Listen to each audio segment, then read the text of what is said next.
happy to be joined today by Jeff Day from the Star Tribune. Jeff's been on with me a bunch of different things, but Jeff, you have really good story on young tennis prodigy Max Exsted, Sunday's paper on Star Tribune, StarTribune.com right now. Really interesting piece. You don't see a lot of tennis prodigies from Minnesota, right? Give me kind of the backstory, and then we'll kind of get into everything that his life entails. Yeah, so we should start by saying I'm a big tennis fan. Okay. And my first into this was an email from Nyla, one of our sports editors, and Vikings team leader, and also a big tennis fan. Big tennis fan. She was a tennis editor at the New York Times, right? Yes. And so she sent me this email that she had gotten from John Wheaton at Inner City Tennis. This was about, this was about a year ago or something like that. Yeah. That there were two young players coming to this Excellence Cup that had some real pedigree from Minnesota. Okay. And Max was one of them. At the time, I didn't report the story. We got it too late. By the time I was reading it, it was like that weekend I didn't go. But I remember thinking, this is interesting. There's a young kid from here that's a good tennis player. I didn't know anything about him. Right. And I got his dad's phone number and called him, and they were just about to go overseas to the French Open to play at the juniors, the junior level at the French Open. And they were at the airport. I talked to his dad for an hour and a half the first time we got on the phone. Okay. Because if you care about tennis, hearing what was happening with this young man was like, a young man, boy. I often struggle with a 16-year-old. He's 16, He's 16. He's in that transitory phase. It was so exciting. And this story, I think if you read it, this story could have been longer. Mm-hmm. Every story can. But I mean, this truly could have. Sure. His origin, if you want to call it that, the story that we are just catching up to, is unbelievable. Okay. The word prodigy does not land in this story. It's not in the headline. I don't think. No, I don't think. I said it. You said it. Well, and I said it, but I didn't write it because it's a heavy term. It is. But it is what he is. Okay. In that he is precocious. He was a precocious talent. The sort of thing that his parents even would look at each other and say, "What are we witnessing here?" He had an incredible aptitude for visual learning. He would watch his older brother and sister at practice. He's the youngest of three kids. And he would just sort of be like his parents have these stories where it's like he was just absorbing. And he wasn't a child that would wander or have sort of, his attention floating this way and that. He had a sort of a preternatural ability to focus. Okay. And it manifested in tennis. And it manifested with him picking up rackets and swinging and hitting balls at ages that people just aren't doing that kind of thing. Right. And I think I led the story. You did. Yeah, I led the story with this kind of fun anecdote about this video they posted it went viral in the days when you went more authentically viral. And yes, it's not a manufactured viral, a very wholesome viral. Wholesome viral. Like. Yeah. And the video itself, his dad Chris has talked about how the editing production on it is very, iMovie 2000 and 2012 or whatever. Yeah. But within that, I said when I saw it, it reminded me a bit of those Tiger Woods clips when you see him when he's a little boy swinging a club. Max is doing the same thing. He's swinging a tennis racket in a way that is, you're just going, wow, this is unbelievable. What am I seeing here? The reason that I say that his origin story could provide a lot more is because he has incrementally continued to develop that talent. So whatever that innate, God-given gift was, he has turned that into a real, if you want to call it a career or a real trajectory. Yes. He has manifested that talent. So he wins his first singles title in the United States, a national championship at 12. Okay. And it was around then that he sort of started down this path where it was like what the story is about is sort of what do you do with a kid who has an extreme level of talent in a sport that A, is global, and B, while there is an amazing amount of Minnesota passion around tennis, and there have been incredible tennis players to come out of Minnesota. David Wheaton came out of Minnesota. Yes. Marty Fish came out of Minnesota. Right. We're just talking about the men's side right now. Yeah. Michael Chang even grew up and spent his formative years in St. Paul. This is long forgotten. Minnesota. There's always a Minnesota connection. Always Minnesota connection. Yeah. But he remains at his heart a Minnesota kid, but he is no longer in Minnesota. Right. And so anyway, these were sort of that initial discussion with his dad was this, for me, it was this feeling of real excitement. The more I reported on it, it became to me, I was trying to figure out, and I've talked with them about this, I've talked with Max about it. This story is about Max, it's about his talent, but the more I reported it, the more I thought about it, it became a story about his family. Yeah. And really when you learn about his brother and sister, his mom and dad, their connection to tennis. Sure. And the other part is just like when we all are watching tennis, when it comes into our, American sports landscape, generally on a major or Wimbledon or the French or the Australian or the U.S. Open, you look in that player box and what do you see there? You see their families. That's always the deal. It is an isolating sport and you need foundation underneath you. So in trying to tell this first thing of like, who is this kid? What is he doing? I started at the level he's at, where he is right now. Yeah. The angle that felt most natural to me was to try to tell the family story alongside his incredible youth career and the place that he's at in the world. So Max Exsted, 16 years old right now, from this family. His siblings played tennis. They were quite accomplished in their own right. It sounds like they both played collegiately. One of them played at least like some tournaments, internationally, things like that. So this is definitely a family that's got some tennis in some love for tennis. But what before we kind of dive back into that, I'm curious, like I wouldn't even say like a day in the life, because it's all different, right? Like, what is life like for 16-year-old Max Exsted right now? So this is a transitionary time for him in a life that has been sort of always in transition. Okay. So I think there have been more static times of his development where it's like he has been down in Florida at the USTA National Campus training, playing in tournaments, but really focused on that day-to-day development and just growing his game. But this past year really was his introduction to this international life. That's kind of where we grab him. Like I said, he's on that plane getting ready. Now, he had been playing international tournaments prior to this year, but this was his first hit of the Junior Grand Slams. It was his first Junior Davis Cup. It was when, I think, how to describe this time, it's like he is still just a bundle of talent. His coaches would tell him routinely that, you are good. You are not a great tennis player. Right. You are one of the top tennis players for your age in the United States. That in tennis doesn't mean much for a number of reasons. The biggest being that tennis is global and that the pool of players who can compete, make money, earn a living, build a life in tennis is capped around, 150, 200. Yeah. Nobody's telling you who the 150th ranked men's tennis player in the world is. That is just an unknown name. Right. And so part of this is that the pool of talent. Can we go on the quickest aside that you and I will ever go on? Yes, absolutely. There's a period of time in the story where I really wanted to focus on the money of tennis, which is fascinating. I was thinking about that as you were talking, because it's like, you don't get a 3-year, $21 million contract in tennis. You start with zero. Zero. You earn everything you make. You play as many tournaments as you can or as you want to, and where you finish determines your income for that year. And that is true for Novak Djokovic. It is true for It's true for Max Exsted, who has some ATP points, which is the highest level of men's tennis, right? The rabbit hole I went down once was that Jaden McDaniels signed this 5-year contract, okay? This is where your love of the Wolves, and Max loves the Wolves too. Yes, he loves the Wolves. His whole family loves the Wolves. So this is okay. Max Exsted, in his room, has a poster of the 2011-12 Timberwolves and can name every player. And as I was standing there looking at this poster, I thought to myself, this might be the only one left. Like, this might not exist. The Wolves might not even have this. Luke Ridnour. Oh, wow. Rubio, Pekovic, Kevin Love. I'm trying to think I don't think J.J. Barea was on it. We went through all the players, and he had a couple that I couldn't quite nail. But Anthony Tolliver might have been on that team. That sounds right, yeah. It was just... That's amazing. Yeah, he loves the Wolves. Okay.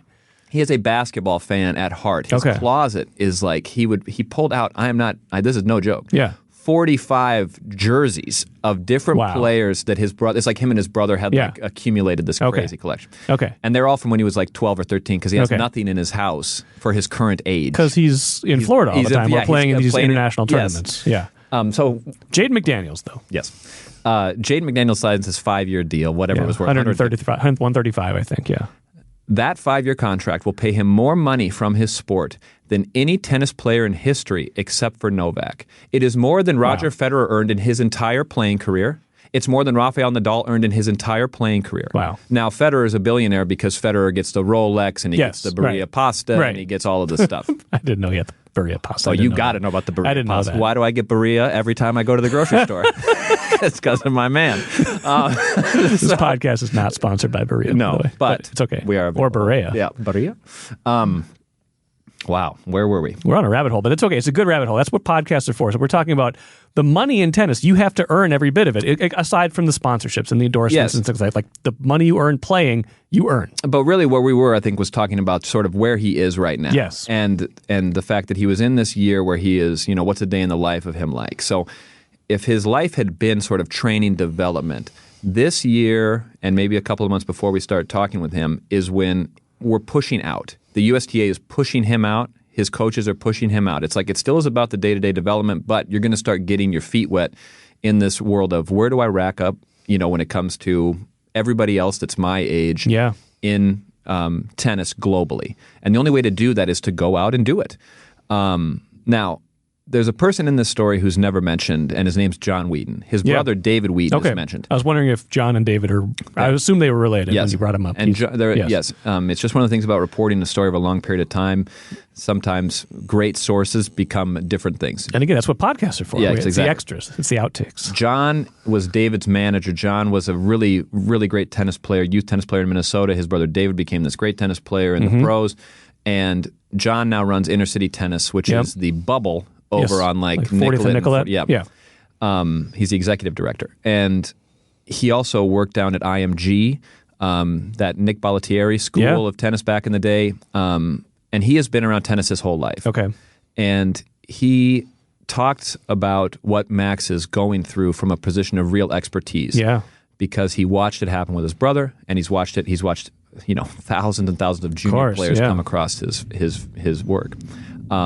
He sees in Max what everybody sees in Max, which is the potential, the real potential, not the, oh, maybe, but no, this is, he said, it's the kind of thing that he says he would never say to a parent, that your kid has actual pro potential unless he really meant it because he's just seen it. And the reason that I think he hesitates to sometimes put that weight or that possibility is because this is not easy. No.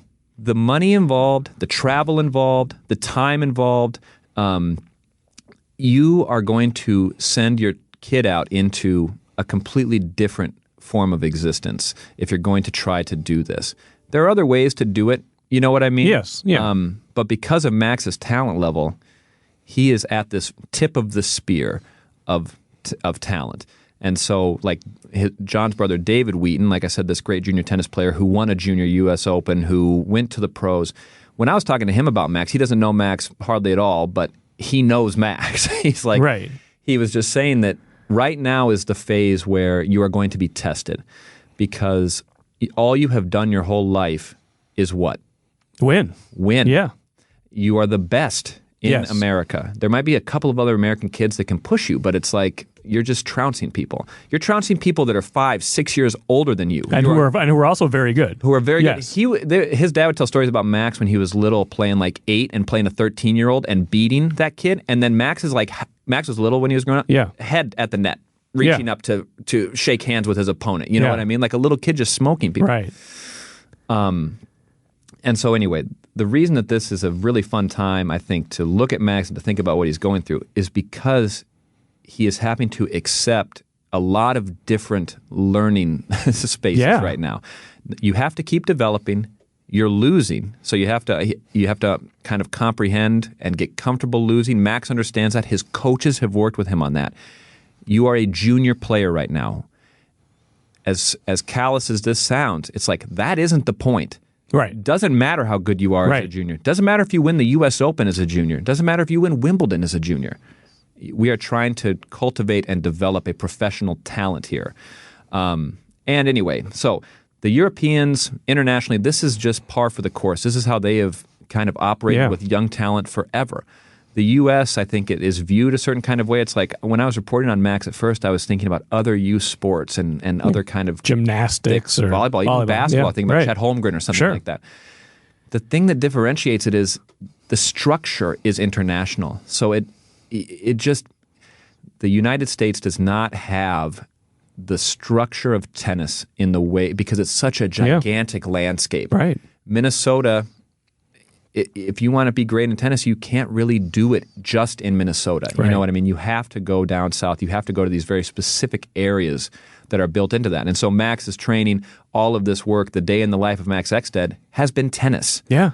And that's what it is. Yeah. He's studying. He's smart. He's from a smart family. Like, he's an intelligent young man. He's 16, though. Right. You know what I mean? So he's 16. Of course. I think I have some language in the story about, like, when you meet a great talent at a young age, the thing that struck me most initially was, this is a 16-year-old. Right. And so for me, I look at him and I go, you have a lot of things going for you, but probably the core thing about your life right now that is equal to everybody else is that you are 16. And so whatever you're about to become, it is in transition. Grand Casino would like to take a moment and salute the true football fan. The passion, the hope, the anticipation, that incomparable feeling of winning. Grand Casino would also like to take a moment to remind you that you can find all that anticipation, thrill, and winning at Grand Casino. Grand Casino, let your story begin. He does seem to understand kind of the journey, though. I want to play a little segment a little back and forth between the two of you that you recorded, it seemed like a few months ago, just kind of talking about the process, like how you get better, how you can't focus too much right now on the results. You've got to focus on what might come next. And this was the first time I met him in person. So this is an important point of this story and reporting this story. Max was in Minnesota for 14 days last year. I got to spend personal time with him 3 times. Yeah. You know what I mean? Yeah. I spent good time with him and all of that kind of stuff, but I was really excited just to sit and talk to him. And at this particular event, he was in town at Inner City Tennis. Okay. And he was working with these little kids. He likes to come back. It's where he started playing. Whenever he's in town, he goes and like helps them to just run these little weekend camps. He's great. And it's funny because you're looking at these little kids and it's like, he wasn't that long ago, that 8-year-old, you know? But when I sat and talked with him, exactly like you're saying, this was kind of my curiosity. Like, how are you processing what you're going through right now? Well, let's listen to that right now. I mean, it takes a lot of mental focus, you know, just to like process those losses. Yep. I mean, they're really tough, you know. I mean, you give your all, don't get it out, but I mean, the wins definitely feel good. Yeah. I love to compete, you know. I'm a pretty competitive guy. Just like playing anything, like in Orlando they have basketball. I'm a big basketball guy, so I play those. I'm really competitive.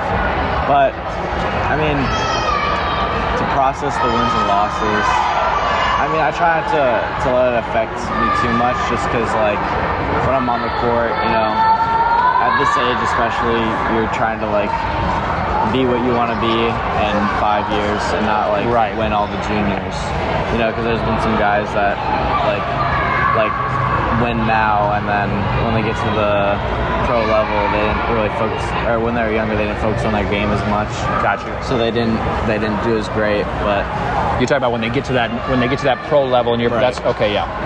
You might excel at juniors, but then you go to hit that next piece, and you have like a guy like Alcaraz. He was, you know, everybody knew he was going to be good. This is coming from my coach. Everybody knew he was going to be good. He never won any junior Grand Slam or anything. But he stopped playing juniors, I think, at 17 years old. But he was always, you know, playing big forehands and just flying around the court. So everybody knew, like, he was like trying to perfect his craft and trying to improve and see what you're going to be in like 5 years. Yeah. And now, look what he's doing. Yeah. So do you put pressure on yourself, or do you try to just say day to day? You know what I mean? I just wonder about that. Yeah. I mean, you want to focus on the day to day. Yeah. But it's really hard. I do put a lot of pressure on myself. You know, the results. It's not easy to, you know, deal with it sometimes. But I think it's the thing that comes with tennis, you know. Yeah. Or just sports in general. You know, you're gonna have pressure. It's just how you deal with it is really how you can improve and have the results you want to. Yeah. You want to win all the time, and he's been very successful. He just went to the Australian Open and was the junior doubles champion, right? So it's like you can have both. You can have the process and the results, but if you focus on the results too much, you are going to fall into a trap, right? You might not improve. You might not be ready to work on parts of your game that might need to be worked on, things like that. So it's a pretty mature approach, especially when it's probably hard for him to lose now that the competition gets harder because he's so used to winning. Like anybody who's used to winning, when they get challenged, it can be hard. Yeah, I think too, having the coaching and the family support and kind of people who are understanding of that process, I think it's really essential, because it is against the nature of what your expectations are. So if your expectation is that winning is the only thing that matters, or it's been the thing that has gotten you to this point, I think it can be super swirly. But he seems to handle it in a mature way. I think being in the company of people that he's with is helpful, meaning his peers, not just his dad and his coaches and his family, his mom and his brother and sister, who I think are all trying to support him. But I think swimming in the water with kids your age who are doing a similar thing. He's down in Paraguay right now. He just lost in the second round of singles, I think. And, just think about what I just said to you. Yeah. You make a trip to Paraguay to go play tennis, and you lose in the second round. And it's like, okay, off to Brazil. That's where he's going next. And part of this is getting into the mindset of what it is to be a pro. And for Max and his family, I really think it's almost definitive that it doesn't seem like college is where he's going. No. I think they view this as, now, good players lately have been going to colleges. Okay. What do colleges provide you? They give you space to develop. They give you top-level coaching. What's the most important thing that a college gives to a great tennis player? Money. You don't have to pay for the coaching. You don't have to pay for the development. You don't have to pay for the competition, right? And now you can get NIL money too. NIL money, yes. Yes. All of this stuff for a family like the Exsteds, tennis is hurt by a lot of different things in the way that it's talked about, but one is that it's a country club sport, kind of, The Exsteds, I have been in their home. I have spent a lot of time getting to know them. These are Minnesota people. These are they, in a way, they remind me of somewhere between me and my parents. Okay. You know what I mean? Yeah. They are your neighbors. Okay. They are just, live in a nice cul-de-sac down in Savage, and they're hanging out, and they're going to Buffalo Wild Wings to try to watch the Wolves because DirecTV is blacking out Valley Sports North. These are. Yes. This is who we're talking about. The money they're spending is real. They're trying to, I think, approach it in the right way, which is as a sort of investment in their child's future. And the other part is, and you and I are both parents of young kids. Well, I was going to ask you about this. Yeah, and so I relate both to Max, but really I relate to his dad in a lot of ways and his mom. Thinking about what would you do in this situation? What would you do? I don't know what I would do. You're torn, right? Yes. You have someone with this gift, and you're like, how do we nurture this? But also how are you away from them so much, or how do you? Yes. Well, I think part of it is, remember, this is also kind of a temporary. I think they spend a lot this time with him. Sure. Because one of them always goes. Yeah, one of them goes with him on the trips. Yes, and yes. I think they try to get down to Florida, and they're balancing. But this is again the money part. I think they spend the money to get the time. Okay. But the way that I've had a long conversation with them about this element of, it would be really hard to deny something this apparent. And especially when you hear his parents talk about watching him young, and I don't mean young 7, I mean young 1. Yeah. And they're going, something is different about him. His brother very casually used the phrase a genius, a kind of genius. And I think what they're talking about is mental processing. Yeah. Looking at somebody who just sees the world a little differently and interacts with it a little differently. And so I think they're all like, how could you not try to do something with that? Or press, because I've said to them, just in conversation, I'm like, it sort of to me is the point of being alive. You're trying to suss out what is it that makes me feel like I am part of this world, or engaging with it, or bringing something to it that is beneficial. Yes. They are already, and David Wheaton, I get these Wheaton, I got to make sure I get my Wheatons right.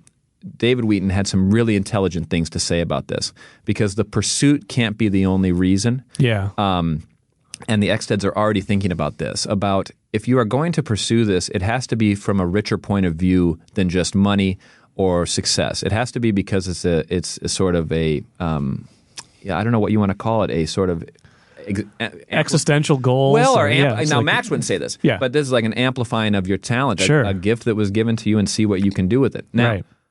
all of that highfalutin type Yeah. stuff can go out the door in the day-to-day grind of this. Right. And that's the part that we try to get into in the story is like, you're going to play these tournaments. You lose second round. Okay, if a parent has traveled with you, they've uprooted their work life to go do this. They're having to balance, work schedules, all this kind of stuff, right?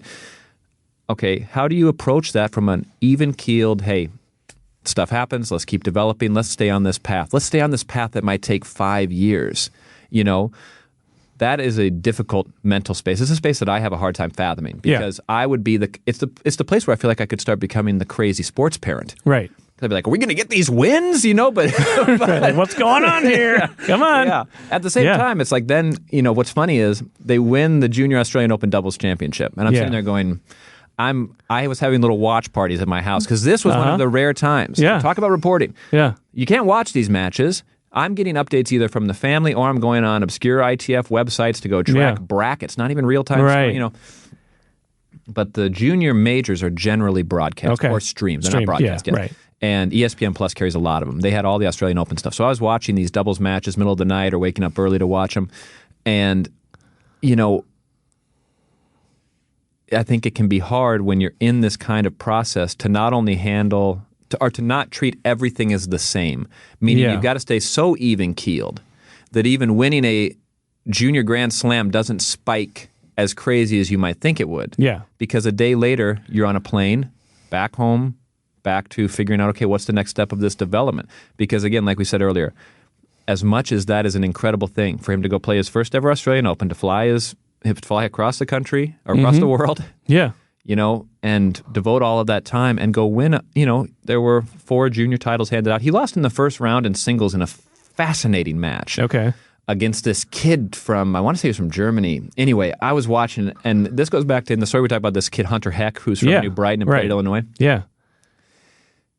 Watching these young people play tennis is very disorienting because they are so good. Yeah. And their power and their touch and their skill level. Max is 16 playing a 21-year-old in Hunter Heck, and I remember just sitting there watching thinking I could watch this for 3 hours. Yeah. Because you're just seeing this skill level that seems crazy, and you can see why people get excited about his talent level.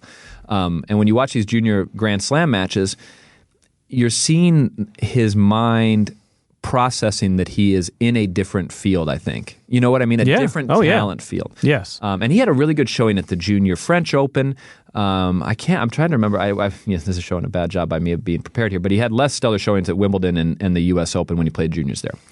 But he has had a great year of success playing junior Grand Slam tournaments. And I still think that in general, for his family or for Max even to appreciate that takes a great deal of effort of pulling back. Let's take a pause and think about where we were. His dad and I had a conversation when they were back in Florida about how do you pull back and just go, man, what an accomplishment. His journey is so involved and so detail-oriented and so day-to-day. But the investment that they're putting into it, it's like there are times where you just feel like it almost feels hard for them to just soak it in without just moving on to the next thing. And that's a higher level of thought. And that's what I was going to say about David Wheaton. He told me, we're just talking here. I don't know. We're going all over the place. No, that's good. That's what we do. He was telling me this thing about when he was 24, he won this thing. Back in the day, they called it the Grand Slam Cup. Okay. They don't have it anymore. Now they have the ATP end-of-year event. This was a quasi that. It was a big tournament where they would get the players who had done the best in the Grand Slams, bring them all together for a big tournament, and give them $2 million. It might have been the biggest purse in tennis at the time. And he's 24, and he defeats Michael Chang in the championship. He wins it. He wins $2 million. Yeah. He's 24. Yeah. He, around the same time, he had a great showing at Wimbledon. 1991, he's ranked number 12 in the world in men's singles. And the thing that he told me that was interesting was about in that moment of success, that's when his realization of questioning what he was going for came to him. Of what was, okay, because the fate of that is very quick, like we're talking about with this win of an Australian Open Junior Doubles Championship, right? You win, and then what do? Right. You're back on the plane. You're coming home. tennis is a lonely, isolating sport. You don't celebrate with, maybe in doubles, I guess you do, and you'll get those moments. It's like why Kyrgios loves doubles. If you ever watch Nick Kyrgios, he loves doubles because he loves basketball. He wants a teammate. Tennis is a sport that can destroy people because it's so psychologically naked. Yeah. It's like golf. You're on there by yourself. By yourself. Yes. No teammates. No teammates. Unless from doubles, yes. But yes. And no coaching. You don't even have the caddy. At least God bless golf for that sweet caddy out there to fist pump with you and give you something special. Tennis players have to look at their box, look to their family, their significant others or whatever they have in their life.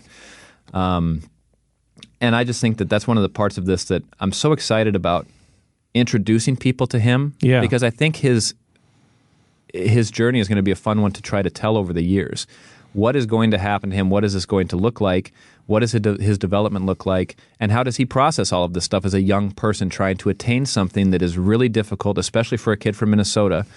And how does he build that meaning, what he is searching for? Because his talent is there. Yeah.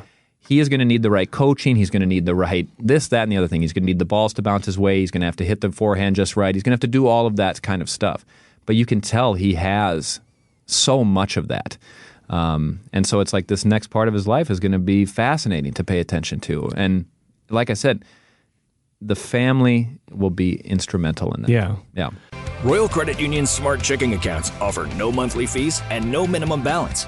Enjoy financial freedom when you open your Royal Credit Union smart checking account online at rcu.org/go-checking. Insured by NCUA.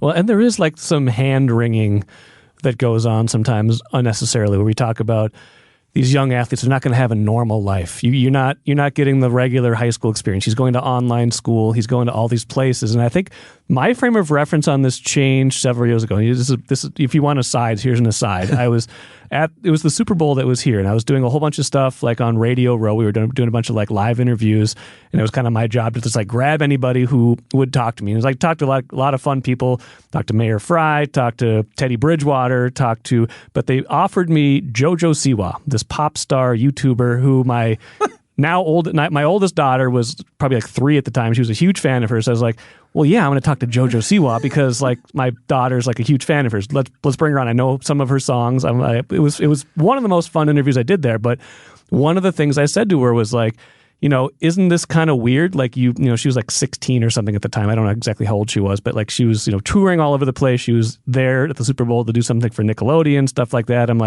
She was like, this is the first football game I've ever been to. And I'm like, wait, what? Like, she's like, yeah, people are like talking about like, isn't it weird that you didn't get to go to, a high school football game or things like that? And I'm like, isn't that strange? Like, don't you worry about not having the normal high school experience? And she's like, no, this is awesome. Like, I love my life. This is amazing. I get to do all these cool things. So like sometimes some people are not meant to have normal lives and some people can just handle this. So sometimes I feel like we unnecessarily put stress on this idea of everybody has to have the same normal life. So that's my aside to this. He seems like he handles this pretty well, even if it is this looks strange to some of us from the outside. Yeah, and I had this feeling too where I had this thought of if you had a great student, some kind of math genius, you wouldn't pause and ask them like, well, what's going on with your tennis career? Like how much are you paying attention to that? I think it's a similar thought. It's not like he's being neglected in his education. No. He just is focusing on the gift that he has. Right. And I also juxtapose this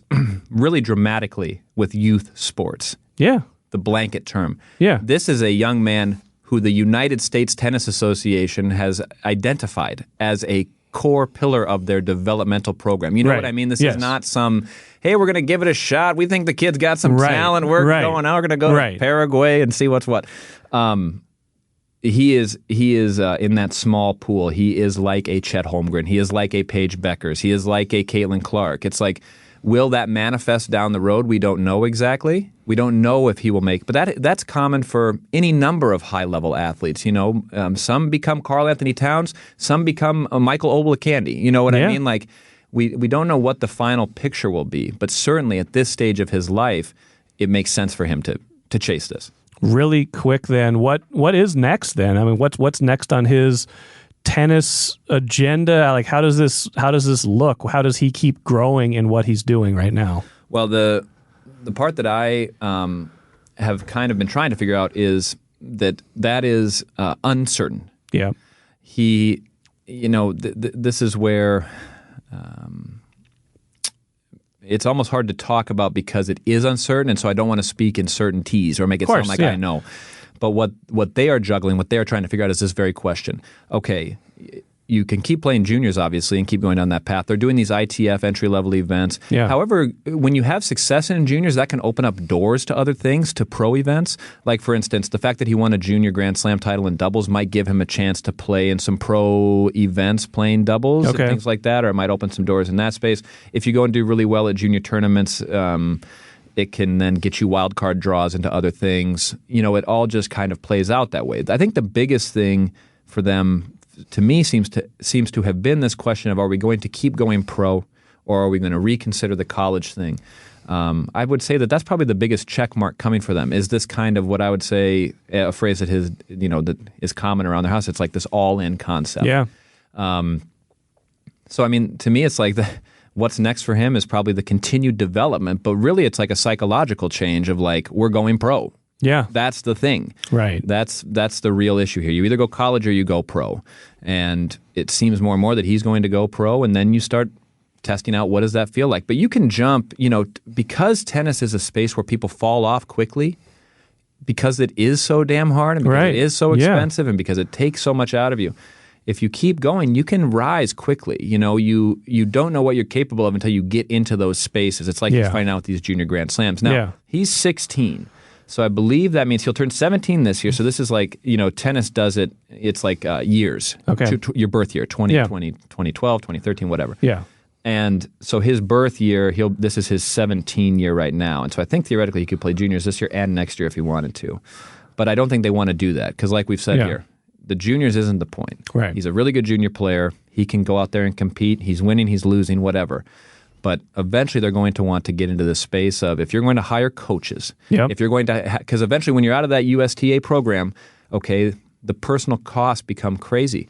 There is no money in this sport, as we've gone over here before. You have to get a sponsorship. He has some sponsorships now that are what you would call like cursory intro sponsorships, some, Adidas sending him clothes and things like that, Babolat sending him strings and rackets. That stuff helps keep expenses down, but it's not the same as a major sponsorship contract or things like that. But in order to get that, you're going to have to prove something. Now, it's interesting when you brought up NIL, it got me thinking like, I wonder where they are in these kind of spaces. This isn't a college player, so it's not like he needs college, but I'm talking about, I wonder how corporations and people look at a person like Max who is outside of the structures of traditional American sports. It's kind of an interesting space. But anyway, so what's next for him, I think, is really this pro path and making that permanent decision to segue out of juniors and get into the pros. Fascinating story. Really well done, Jeff Day. Everybody go read it in your Sunday newspaper or on StarTribune.com.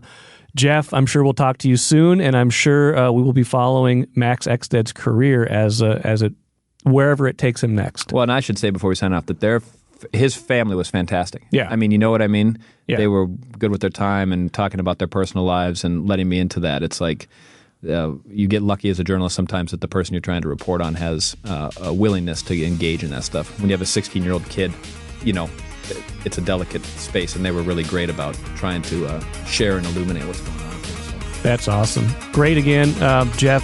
Glad we got to do this. Take care, and we will talk to you soon. Thank you, Ramball.